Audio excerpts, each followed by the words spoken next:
우리가 지난주에 없음과 있음을 제목으로 하는 말씀을 살펴봤죠. 없음과 있음을 한나를 통해서 살펴봤는데 우리가 1장의 그 한나를 대부분 어디에 초점을 둔다고 했죠? 자기가 개인의 그 괴롭게 하는 문제가 있으면 그걸 하나님 앞에 기도를 하게 되면 하나님이 그 간절함을 듣고 응답하시더라. 그러니 우리도 한나처럼 기도하자라고 초점을 대부분 맞추고 있다라는 거죠. 저도 초창기에는 이렇게 성경을 봤어요. 그런데 이게 해가 달라질수록 성경이 더 흥미로운 게 뭐냐면 작년에 봤던 그 성경 본문하고요. 올해 봤던 성경 본문의 의미가 많이 달라진다는 거예요. 그게 하나님의 은혜 같아요, 정말. 아마 이게 똑같이 보이면 여러분 질려서 이거 보겠습니까? 근데 그 없음과 있음을 한나를 통해서 지금 보여준다는 거죠. 여러분, 한나는 뭐라고 했어요? 선지자라고 했어요. 왜 선지자라고 했죠? 쳐다만 보지 마시고 대답 좀 해보세요. 쳐다보는 건 참 좋은 거예요. 눈빛을 마주치는 건 여러분 좋은 거예요. 좋은 걸 넘어서 여러분 대답 좀 해보세요. 입술 뒀다가 뭐 하실 거예요? 네? 한나는 선지자라고 했어요. 왜 선지자라고 했죠? 네? 여러분, 사무엘서의 시대적 배경이 뭐라고 했습니까? 사사시대라고 했죠? 사사기에 보면 가장 많이 반복돼서 나오는 표현이 뭐라고 했죠? 그때에는 왕이 없었으므로 자기의 소견대로 옳은 대로 행하더라. 네, 바로 그걸 보여주는 인물이 사무엘상에서 1장에서 보여주는 그 인물이 누구라고 했어요? 분인나라고 했잖아요. 분인나. 한나가 임신하지 못하는 거는 하나님께서 임신하지 못하게 했다고 했죠. 그렇죠? 그런데 분인나는 어떻게 해요? 그 한나를 보니까 남편에게 사랑받는 것이 질투가 나서 한나를 격동시키고 열받게 했단 말이에요. 근데 이 분인나의 그 모습들이요, 우리의 오늘의 모습과도 너무나 똑같다는 거죠. 아이들에게 물어본 적이 있어요. 너희들은 그 너희에게 좋은 사람과 안 좋은 사람, 나쁜 사람이 뭐냐 했더니 큰아이가 뭐라고 했냐면, 자꾸 큰아이를 분야시켜서 미안한데 자기한테 잘하면 좋은 사람이래. 아무리 나쁜 사람이라고 해도 나한테 잘하면 좋은 사람이라는 거예요. 그런데 저 아무리 좋다고 해도 나한테 안 좋게 하면 그놈 나쁜 놈이라는 거예요. 여러분, 이게 바로 뭐예요? 이게 바로 죄라는 거예요. 자기가 기준이 되어가지고 자기가 기분이 좋으면은 아무리 안 좋은 상황도 다 좋게 여겨요.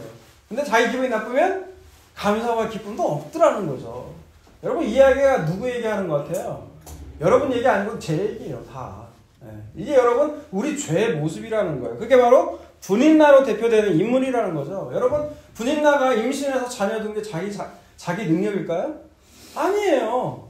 그냥 자기가 잘나서 자기 능력으로 된 것처럼 여기기 때문에 하나님의 은혜로 된 것임에도 불구하고 그 은혜를 모르고 지가 잘났다고 생각하며 살아가는 그 모든 인간들이 다 분인나예요. 바로 우리라는 거죠. 그래서 한나는 기도를 하는 거예요. 그 자기 소견대로 옳은 대로 살아가는 그 인간들, 그 시대를 놓고 하나님이 긍휼히 여기시지도 않고 자비롭게 여기시지도 않는 나라가 뭐라고 했어요? 임신이라는 단어가 똑같다고 했잖아요. 임신이 긍휼과 자비라는 거라고 했잖아요. 엄마의 그 자궁을 말하는 건데. 그러니까 하나님이 그 자기 소견대로 옳은 대로 행하는 그 이스라엘을 긍휼히 여기지도 않겠고 자비롭게 여기지도 않겠다라는 거를 한나가 임신을 못하게 하는 걸로 지금 표현하고 있다라는 거예요. 그런데 하나님은 그 마음을 다시 돌이키셔서 그 한나의 그 기도를 들으시고 한나에게 다시 임신하게 하셨잖아요. 그게 하나님이시라는 거죠. 다시 긍휼과 자비를 베푸시는. 여러분, 이런 모습들이 너무 성경에 반복적으로 나와 있어요. 하나님과 언약을 맺었지만 여전히 불순종하고 그 언약을 따르지 못함으로 인해서 저주를 받아서 망해야 되는데, 근데 망하게 하진 않아요. 다시 또 언약을 자기 이름 때문에 그 자기 이름을 걸고 또 그 약속한 언약대로 이루어가시는 하나님의 모습이 성경에 일관된 주제라는 거예요. 여러분, 하나님 약속대로 만약 언약대로만 진짜 칼같이 했으면요, 여러분, 이 세상은 없어져야 돼요. 다 죽어야 돼요. 이스라엘은 이 땅에서 없어져야 된다고요. 그럼에도 불구하고 하나님은 계속해서 자기 이름으로 하나님의 열심으로 오늘도 그 약속을 이루어가고 계시다는 거죠. 여러분, 이건 성경의 모든 권들의 다 주제예요. 그걸 보시라는 거예요. 근데 그 하나님은 어떤 하나님이었어요? 어제 우리가 지난주 1장에서 본 하나님은 바로 그 한나의 그 태 없는, 그 없는 자리에서 그 있음으로 있는 자리로 부르시는 그 하나님이었다는 거죠. 그래서 하나님은 우리를 역사 속 이 삶 가운데 어디로 꼭 인도하게 하시냐? 없는 자리, 없음의 자리, 궁품의 자리로 인도하신다는 거예요.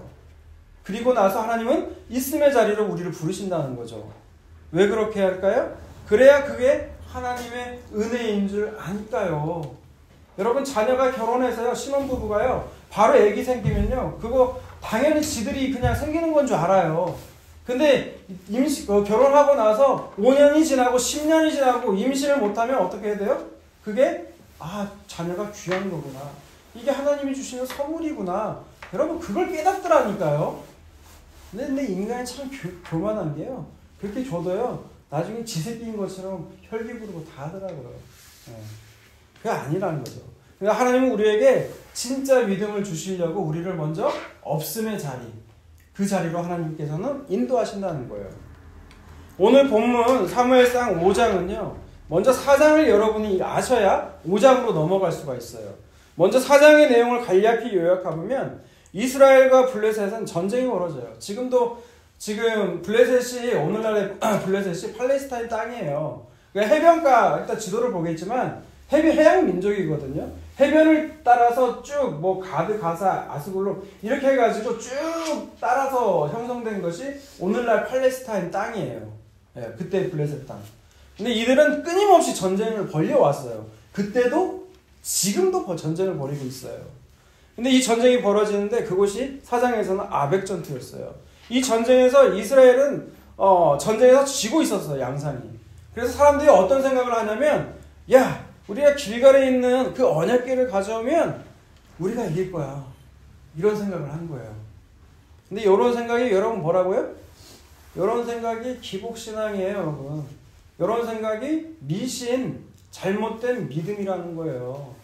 여러분, 우리 안에 이런 게 있어요, 없어요? 있어요. 여러분, 언약궤라는 게 뭐죠? 언약궤는 하나님의 약속을 담은 궤예요, 상자예요. 하나님의 약속이 함축적으로 보여주는 게 사실 언약궤거든요. 여러분, 언약궤 안에 들어가 있는 세 가지 기억나시죠? 뭡니까? 만나와 아론의 쌍난 지팡이, 두 돌판. 이 모든 것들이 다 뭘 상징한다고 했어요? 우리의 죄예요. 인간의 그 불순종함. 이런 것들이 다 드러나게 되면 어떻게 돼요? 언약궤가 열려 있으면 다 죽여야 돼요. 근데 그 하나님께서 그 언약궤를 뚜껑으로 덮으시죠. 그걸 뭐라고 부른다고 했어요? 속죄소. 속죄소라고 부르죠. 죄가 용서받는 그 자리. 그 자리에 어린 양의 피로 대제사장이 뿌리잖아요. 그래서 거기가 용서받는 자리예요. 그러니까 언약궤라는 건 진해에는 사람들이 관심이 없어요. 그 어린 양의 피로 하나님께서 그 죄를 덮겠다는 그 속죄소에는 관심이 없고, 뭐라고요? 불리해지면 삶을 엉망으로 살면서 언약궤만 있으면 우리가 이기겠다고 하는 이런 생각이 여러분 바로 미신이라는 거예요. 우리는 교회는 강대상이 없어요, 따로. 강대상도 없고 아무것도 없어요. 남들이, 목사님들이 오면 개판이라고 생각할 거예요. 이게 교회냐고. 여러분, 내가 일부러 다 그렇게 한 거거든요. 제가 예전에 전도사로 있던 교회는요, 그 강대상에 신발 신고 들어가면 안 돼요. 거룩한 곳이니까. 여러분, 거룩한 곳이에요? 여러분, 성전은 우리예요. 진짜 예수님 그러시고 바울도 고린도서에서 그랬잖아요. 너희 몸이 성전인 것을 알지 못하느냐. 우리 몸이 성전이고 우리가 성전인데 자꾸 거룩한 성지, 성지순례 해가지고 예루살렘 가자는 거예요. 여러분, 거룩한 땅이에요, 거기가? 그런 거 아니라고요. 여러분, 그런 것이 다 미신이라는 거예요, 미신. 우리에게 잘못된 믿음이 없는지 그 간증이 여러분 이번 주 큐티인에 나왔는데요. 제가 이 간증을 한번 읽어드릴게요. 저는 몇 해 전 연이은 투자 실패와 빚을 지게 된 사건으로 교회를 다니게 되었습니다. 이후 모든 예배에 빠짐없이 참석하고 주일 설교를 실시간으로 타이핑하면서 기록하는 열심을 보였습니다. 그리고 나는 늘 온전한 제사를 드린다고 생각하며 자만했습니다. 하지만 가슴 한편에는 어떤 생각이 있었냐? 이렇게까지 교회를 섬기는데 내 인생에는 왜 되는 일이 없을까라는 생색과 우울감이 있었습니다. 그러면서 이제는 다 내려놓고 내 시간과 에너지를 빚 갚는 데 써야 되지 않겠나라는 생각이 들었습니다. 그래서 퇴근한 뒤에는 투자 서적을 읽고 매달렸습니다. 빚을 빨리 갚고 돈도 더 벌어야겠다는 생각이 간절했거든요. 그러니 하나님과 함께하는 시간이 자연스레 줄고 회사에서도 업무에 집중하지 못했습니다. 친한 후임을 만나면 주식 얘기만 했습니다. 업무를 보고자 자리에 앉아도 어젯밤 분석한 종목을 메신저로 서로 추천했습니다. 주일 예배와 수요 예배를 드리면서 말씀을 보고 들어도 그때뿐이었습니다. 돌아서면 돈을 벌어야 한다는 생각에 사로잡혔습니다. 그런데 오늘 말씀을 묵상하면서 거룩한 언약궤를 구경거리로 삼고 들여다본 베세메스 사람들이 바로 저인 걸 깨달아집니다. 조금 전까지 여호와의 궤를 보고 기뻐하며 감사의 제사를 드렸어도 순간적인 방심으로 자만에 빠진 그들의 모습 속에서 저를 보게 됩니다. 그러니 날마다 돈이 없다며 슬피 우는 저의 인생이 제 삶의 결론임을 인정합니다. 하나님 자체가 상급되지 못한 저의 연약한 모습을 회개합니다. 이런 간증이거든요. 여러분, 이분은 그 예배를 잘 드리게 되면, 우리가 목사님들이 흔히 하는 말도 있잖아요. 예배에 성공하면 뭐에 성공한다고 그래요? 인생에서 성공한다. 여러분 처음 들어봐요? 처음 들어보시는구나. 네, 그런 말 많이 해요. 예배 한번 잘 드려지면, 잘 되게 되면 모든 인생에서 성공한다고. 여러분, 이게 바로 미신이라는 거예요. 여러분, 그 가인과 아벨의 이야기 아시죠? 하나님이 아벨의 제사를 받으시잖아요. 근데 그 결과가 어떻게 됐어요? 아벨이 성공했습니까? 아벨이 형 가인한테 맞아 죽잖아요, 돌로. 여러분, 그게 무슨 성공이에요? 세상적인 성공. 그러니까 복을 세상의 관점으로, 기준으로 성경을 바라보는 게 여러분 뭐라고요? 여러분, 그게 기복신앙이고, 여러분, 그게 미신, 잘못된 믿음이라는 거예요. 성경은 전혀 그런 얘기를 하지 않고 있다는 거죠. 그렇기 때문에 하나님은요, 우리 안에 이런 미신, 잘못된 믿음이 있고 우상이 있다면 어떻게 하실까요? 부숴버리시는 거예요, 그걸 바로 사장에서 어떻게 하셨어요? 전쟁에서 지게 만들고 언약궤도 뺏고 엘리와 두 제사장도 두 아들도 다 죽었잖아요. 그러면서 며느리가 죽으면서 뭐라고 해요?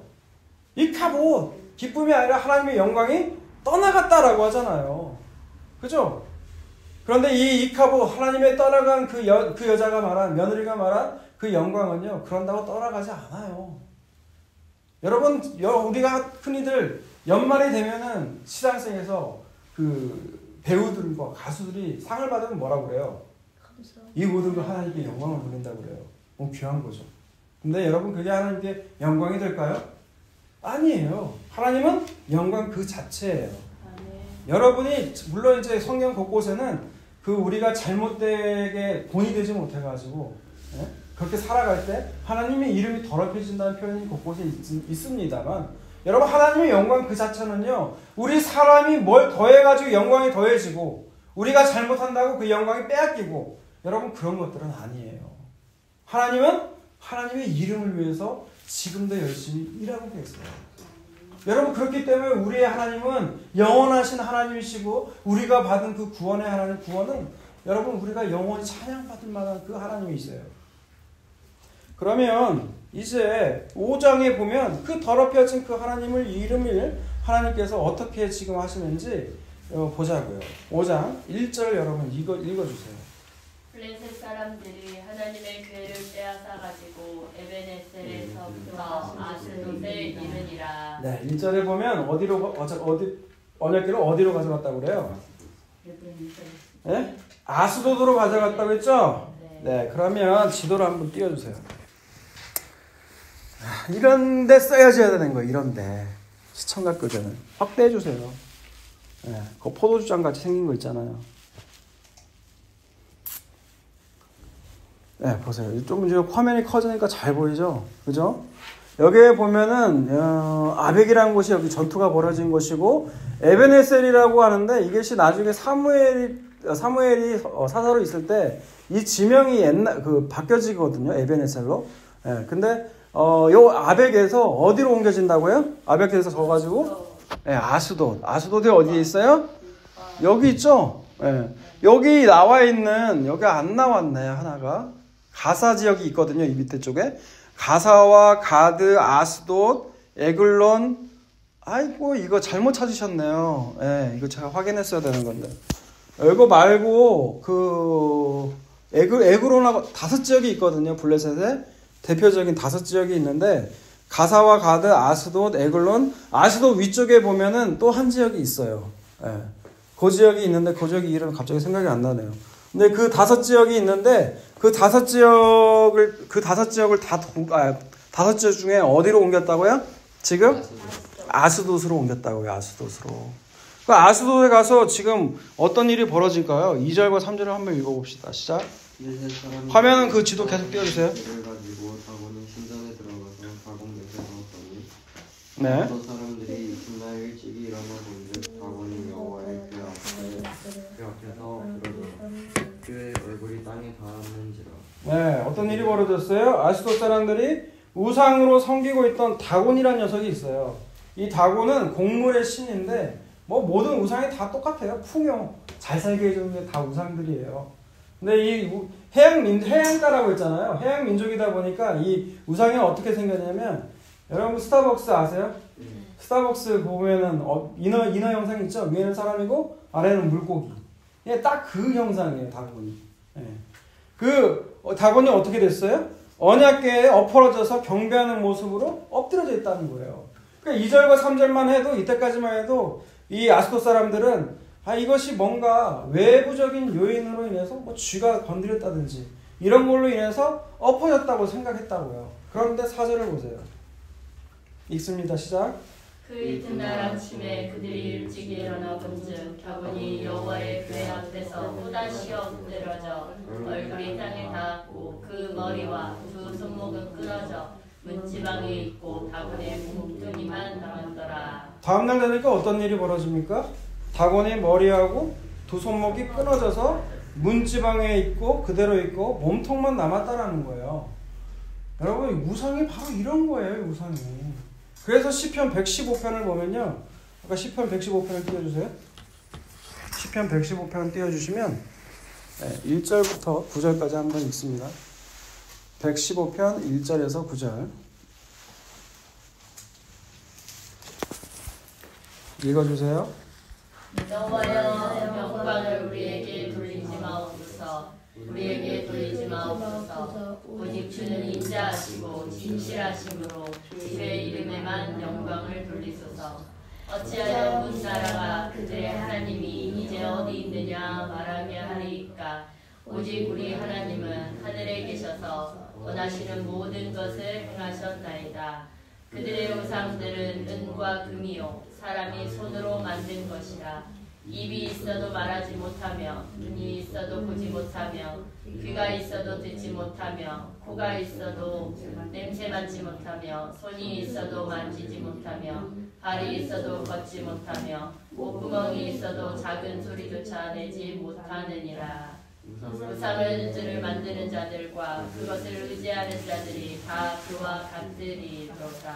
이스라엘아 여호와를 의지하라. 그는 너희의 도움이시오 너희의 방패이시로다. 네, 아론의 집이여. 거기까지 있습니다. 네, 우상은 어떤 존재예요? 입이 있어도 말하지 못하고 눈이 있어도 보지 못하고 귀가 있어도 듣지 못해요. 코가 있어도 냄새 못 맡아요. 손이 있어도 만지지도 못하고 발이 있어도 걷지 못하는 존재가 우상이라는 거예요. 그런데 이 우상이 이런 걸 알아요? 몰라요? 사람들. 만든 우상은 이런 거란 걸 알죠? 왜 몰라요? 네? 알죠. 근데 그럼에도 불구하고 왜 우상을 섬겨요? 우상을 섬겨야 내가 원하는 것이 들어준다고 믿으니까요. 그러니까 결국 중요한 게 뭐예요? 그 우상이라는 건 곧 나라는 거예요.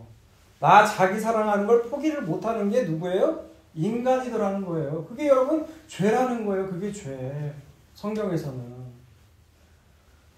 그러면 이런 것들이 헛된 것이라 알고 하나님께 돌아와야 되는데 블레셋은 어떻게 해요? 계속해서 우상을 섬겨요. 5절 보세요. 5절. 오늘 보면 5절. 그러므로 다곤의 제사장들이나 다곤의 신전에 들어가는 자는 오늘까지 아스돗에 있는 다곤의 문지방을 밟지 아니하라. 어떤 짓을 한다고요? 다곤 문지방을 밟지 않는다는 거예요. 문지방이 뭐예요? 네, 여기 우리 들어가보면 나오죠. 문과 문 사이에 턱 있는 거. 그 문지방을 왜 안 밟을까요? 넘어질까봐 안 밟아요? 거기에 뭐가 있다고 했어요? 다곤에 손목과 머리가 있다고 했잖아요. 그러니까 행여나 그거 밟으면 그것들이 해코지 할까봐 거기에 두려워가지고 어떻게 해요? 문지방을 안 밟는다는 거예요. 여러분 그게 우상에 빠진 인간이라는 거예요. 그게. 그러면 이스라엘은 뭐 다를까요? 이건 찾지는 않을게요. 그 사사기에 보면 그 레위인 첩이 있죠. 웃기는 거예요. 레위인 첩이 있는데 19장에 보면 그 첩이 불량배들한테 강간을 당해요. 예. 그 강간을 당할 때 레위인 첩이 죽을 때 어디에다가 손을 대냐면 문지방에다가 손을 대는 장면이 있어요. 그러니까 그 장면이 어떤 신학자들은 그렇게 얘기를 하는 거예요. 이 첩도 역시 우상을 섬겼던 첩이라는 거죠. 그래서 문지방에 닿으면 뭐 할 줄 알고 살 줄 알고 한다는 거예요. 이제 이건 찾아볼게요. 스바냐서 1장 7절에서 9절입니다. 스바냐서 1장 7절에서 9절. 화면에 띄어있죠? 네, 읽어볼까요? 시작. 주 여호와께서 잠잠할지어다. 이는 여호와의 날이 가까웠으므로 여호와께서 희생을 준비하고 그가 청할 자들을 구별하셨음이니라. 여호와의 희생의 날에 내가 방백들과 왕자들과 이방인의 옷을 입은 자들을 벌할 것이며 그날에 문턱을 뛰어넘어서 포악과 거짓을 자기 주인의 집에 채운 자들을 내가 벌하리라. 네, 스바냐서 1장은 여호와의 날을 얘기하고 있어요. 여호와의 날은 심판의 날이라는 거죠. 하나님은 어떤 자를 심판하시냐? 방백과 왕자들이라는 그 지도자들도 심판하시고요. 그리고 이방인의 옷을 입은 자들이 누구겠어요? 이방 우상을 따라가는 자들, 이스라엘 사람이면서 하나님을 섬겨야 되는 이방 우상을 따라가는 자들. 또 근데 9절에 뭐라고 나옵니까? 문턱을 뛰어넘어서 포악과 거짓을 자기 주인의 집에 채운 자들이라고 있죠. 포악과 거짓으로 살면서 문턱을 뛰어넘는다는 게 뭐겠어요? 문지방이 문턱이거든요. 그거를 뛰어넘는다는 거예요. 왜? 나는 그거 안 당하려고. 그게 우상이잖아요. 이스라엘도 역시 똑같이 살았다는 거예요. 이쯤 되면 하나님께서 그 행하심을 알고 아스돗 사람들은 두려워해야 돼요. 근데 출애굽 때 그 바로처럼 10가지 재앙을 보고도 이스라엘을 내어주지 않는 그 바로의 완악함과 완고함처럼 이 블레셋 사람들도 똑같다라는 거죠. 여러분, 하나님은 어떻게 하실까요? 6절과 7절을 보세요. 오늘 보면 6절과 7절. 여호와의 손이 아스돗 사람에게 엄중히 더하사 독한 종기의 재앙으로 아스돗과 그 지역을 쳐서 망하게 하니 아스돗 사람들이 이를 보고 이르되 이스라엘의 신의 괴를 우리와 함께 있지 못하게 할지라. 그의 손이 우리와 우리의 신을 다곤을 친다 하고. 여기에서 뭐가 등장해요? 여호와의 손이 등장하기 시작하죠. 앞으로 밑에 구절에 여호와의 손이라는 게 하나님의 손이 3번 더 등장할 거거든요. 여러분 잘 보세요. 이 독한 종기와 재앙을 여호와의 손이 아스돗 가운데 내리죠. 그때서야 이제 아스돗 사람들은 이 이스라엘의 하나님께서 하신 것을 알게 되는 거예요. 어떻게 합니까? 8절 읽습니다. 시작. 이에 사람을 보내어 블레셋 사람들의 모든 방백을 모으고 이르되 우리가 이스라엘 신의 괴를 어찌하랴 하니 그들이 대답하되 이스라엘 신의 괴를 가드로 옮겨가라 하므로 이스라엘 신의 괴를 옮겨갔더니. 네, 아까 지도 한번 다시 보여주세요. 지도. 아까 아스돗이었죠? 그죠? 아스돗에서 어디로 갔다고요? 그 옆에 동네인 가드로 갔어요. 여러분, 가드에는 누구의 고향이죠? 나중에 등장하는 골리앗의 고향이 가드예요. 아낙 자손의 후손들이 기골이 장대한 키가 막 3m, 4m 되는 사람들이 사는 곳이 가드예요. 그러니까 가드 사람들은 어떻게 생각한 걸까요? 언약궤가 하나님 내린 저주 우습게 여겼다는 거예요. 우리가 섬기는 그 바알, 아스타롯이 하나님보다 훨씬 세니까, 그리고 우리 체격 봐라. 우리는 체격이 크면 클수록 사람이 교만하거든요. 내가 내 힘을 믿으라는 거예요. 그래서 제가 교만하잖아요. 그래서 이 가드로 옮겨간 거예요. 한번 해보자. 컴온, 싸워보자 이거예요. 그래서 하나님은 어떻게 하실까요? 9절 보세요. 그것을 옮겨간 후에 여호와의 손이 심히 큰 환난을 그 성읍에 더하사 성읍 사람들의 작은 자와 큰 자를 다 쳐서 독한 종기가 나게 하신지라. 네, 어떻게 합니까? 아스돗보다 더 심하게 쳐버리죠. 환난과 독한 종기가 쳐버리는 거예요. 여러분, 여기서 우리가 깨달을 수 있는 게 뭐겠어요? 고집이 센 놈일수록 벌은 더욱더 강력해진다는 거예요. 오늘 안 나오신 분 지금 그 케이스예요. 벌이 마음이 완악하고 고집이 세면 셀수록 하나님의 자녀라면 여러분 어떻게 해요? 반드시 그 고집, 이 삶 가운데서 꺾어버려요. 어떤 때는 하나님 죽여서라도 하나님 구원하시더라는 거예요. 그것도 복이죠. 은혜죠. 그렇다면 이제 이들은 이 가드에서 이제 어떻게 할까요? 이들도 이제 힘들어지니까 10절을 보세요. 10절. 이에 그들이 하나님의 길을 에그론으로 보내니라. 하나님의 길가 에그론에 이른즉 에그론 사람이 부르짖어 이르되 그들이 이스라엘 신에게를 우리에게로 가져다가 우리와 우리 백성을 죽이려 한다 하고. 네, 다시 지도를 보세요. 이제 가드에서 어디로 가는 거예요? 에그론. 에그론으로 가는 거예요. 근데 에그론은 왜 갔을까요? 에그론 사람도 다 들었을 거 아니에요. 지금 벌어진 일들을. 근데 에그론은 왜 보냈을까요? 그렇죠. 에그론이 만만해서 그런 거예요. 우리가 만만한 사람들한테 쉽게 대하잖아요. 에그론 사람들이 별벌 있고 주민수도 얼마 안 되니까 에그론으로 지금 보낸 거예요. 그러니까 에그론 주민들은 어떨까요? 11절 12절. 이에 사람을 보내어 블레셋 모든 방백을 모으고 이르되 이스라엘 신의 괴를 보내어 그 있던 곳으로 돌아가게 하고 우리와 우리 백성이 죽임당함을 면하게 하자 하니 이는 온 성읍이 사망의 환난을 당함이라. 거기서 하나님의 손이 엄중하심으로 죽지 아니한 사람들은 독한 종기로 치심을 당해 성읍의 부르짖음이 하늘에 사무쳤더라. 아멘. 네, 이들이 결론이 뭐예요? 언약궤를 다시 이스라엘로 보내자는 거예요. 왜? 여호와의 손, 하나님의 손이 세 번째로 등장하죠. 그 손이 엄중함으로 우리가 지금 사망의 환난을 당한다는 거예요. 여러분, 여기에서 엄중하다는 이 단어가요, 카바드라는 건데 이게 하나님의 영광이라는 뜻이에요. 무겁다, 헤비하다. 예, 하나님의 손이 임하시니까 그 무겁게 되니까 우리가 지금 이런 꼴을 당한다는 거죠. 이처럼 성경에서는요, 하나님의 손, 여호와의 손이 특히 오른팔, 오른손으로 등장하거든요. 이게 뭐냐면 자기의 영광을 하나님께서 자기 이름을 위해서 나타내실 때 하나님의 손, 여호와의 손, 여호와의 오른팔 이렇게 등장한다고요. 거기 나온 걸 잠깐 보자고요. 출애굽기 15장 6절과 12절 띄워주세요. 출애굽기 15장 6절과 12절. 못 찾으시면 그냥 못 띄우시면 읽어요. 출애굽기 찾아서. 15장 6절과 12절. 여호와여 주의 오른손이 권능을 영광에 나타내시나이다. 여호와여 주의 오른손이 원수를 부시시나이다. 12절. 주께서 오른손을 드신즉 땅이 그들을 삼켰나이다. 여러분, 이게 어떤 장면이죠? 모세가 지금 복도라는 거죠. 뭘 봤어요? 홍해를 따라오고 있는 그 예굽군의 수많은 기마대가 하나님께서 그 홍해를 두 쪽 나게 하셔서 우리는 건너가게 하시고 걔네들 다 덮어가지고 삼켜버리잖아요. 그 수장되는 걸 뭐라고 표현한 거예요? 주의 오른손, 주의 오른팔이라는 거예요.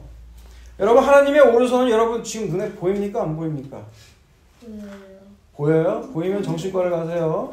안 보이죠? 보이지 않는 그 오른손이 있는데 그 자기 백성들을 하나님은 구원하실 때 그렇게 쓴다는 거예요. 원수들 심판하실 때요. 그러므로 여러분, 우리가 뭘 의지해야 된다는 거예요? 여호와의 오른손, 주의 손을 의지해야 된다는 거예요. 여러분, 찬송가 406장 가사 아시죠? 제가 찬양을 좀 노래 잘해요.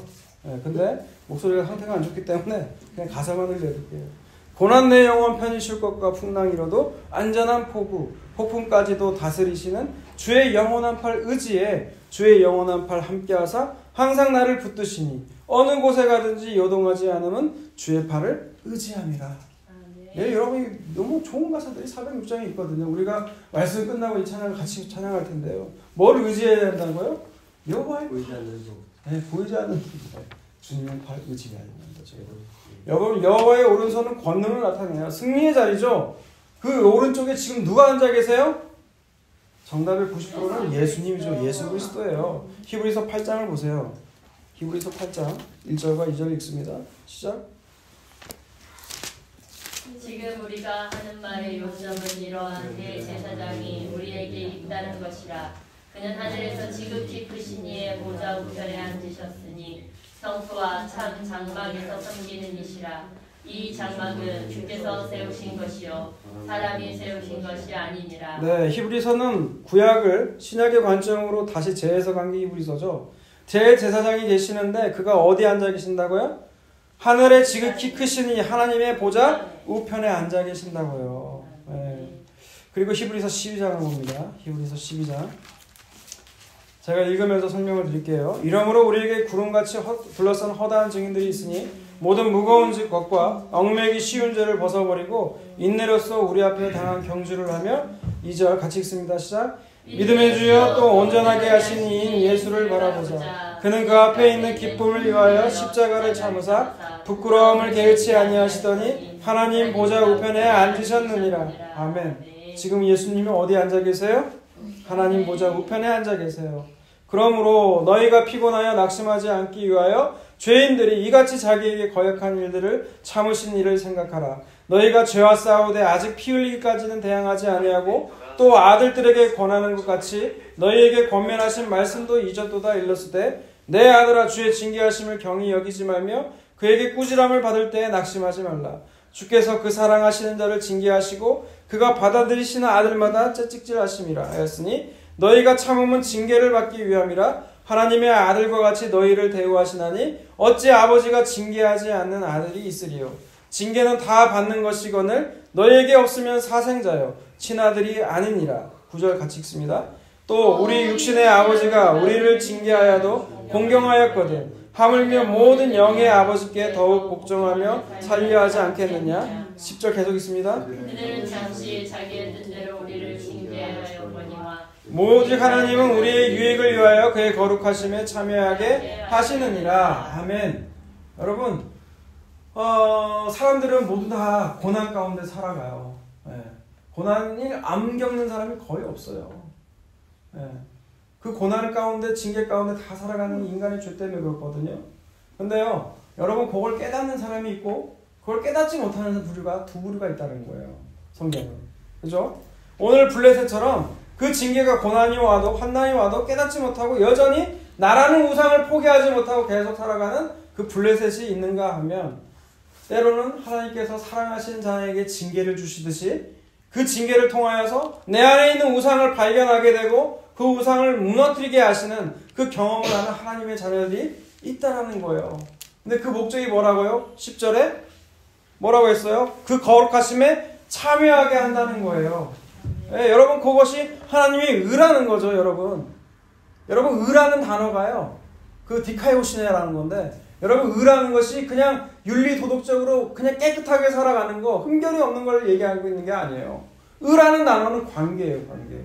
이런 관계에서 요구하는 그 상대방 요구하는 그 모든 관계를 다 이루는 거 그 바른 관계를 뭐라고 한다고요? 하나님의 의라고 부른다고요. 우리 첫 번째 아담은 불순종했죠. 먹지 말라는 선악과 먹었죠. 그런데 두 번째 마지막으로 아담 오신 분은 하나님이 요구하신 모든 것들을 율법을 다 이루신 분이라는 거예요. 그게 의라는 거예요. 그게 의.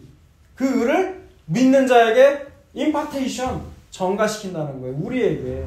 그렇기 때문에 하나님께서 보실 때 우리에게는 누가 있는 거냐? 예수를 믿는 사람에게는 예수가 이루어진 그 모든 의, 그 모든 관계가 다 이루어진 그 거룩함, 그 순종이 다 있다라는 거예요. 지금 계시 가운데 이미 다 끝났어요. 하늘에서 이미 끝났다고요. 히브리서의 성막의 그 하늘에 있는 성막을 얘기하잖아요. 땅에 있는 걸 하늘에 있다고 얘기하잖아요. 하늘에서 이미 다 끝났다는 거예요. 그런데 이 역사 삶에서는 어떤 과정이 남아있어요? 우리가 그거를 차근차근 쭉 밟아가는 거예요. 밟아가면서 때로는 이루어지지 않는 나의 그 모습들, 연약한 모습들을 발견하면서 누구에게로 붙어가는 거예요? 예수 그리스도께만 붙어가는 거예요. 내게서 나오는 건 뭐밖에 없다? 죄밖에 없다. 여러분 그거 알고 가시라는 거예요. 여러분 그게 자기 부인이라는 거예요. 누구든지 나를 따라오거든 자기를 부인하고 자기 십자가를 지라고 했잖아요. 여러분이 다 이룬 것 같으면 예수님 뭐하러 와요 이 땅에. 여러분 우리가 이루어지지 못하기 때문에 이룰 수가 없기 때문에 예수님께서 오셔서 다 이루어 가시고 그걸 누구에게 돌려주셨다고요? 교회인 우리에게 주셨다는 거예요. 여러분 그게 바로 믿음이라는 거예요. 그게 진짜 믿음이라는 거예요. 그래서 하나님은 오늘도 우리에게 징계를 받게 하시고 때로는 고난 중에 있게 하세요. 그런데 여러분 그것이 근심할 일이 아니라는 거예요. 낙심할 일이 아니라는 거예요. 오히려 여러분 그때마다 기뻐하라는 거예요. 왜 그럴까요? 여러분이 바로 하나님의 자녀라는 증거가 되기 때문에 그래요. 그래서 날마다 내 안에 있는 그 잘못된 믿음들, 그 우상들을 회파하시고 발견하게 하시고 무너뜨리는 여호와의 손만 의지하는 주의 거룩한 자녀들이 다 되시기를 주님의 이름으로 축원합니다.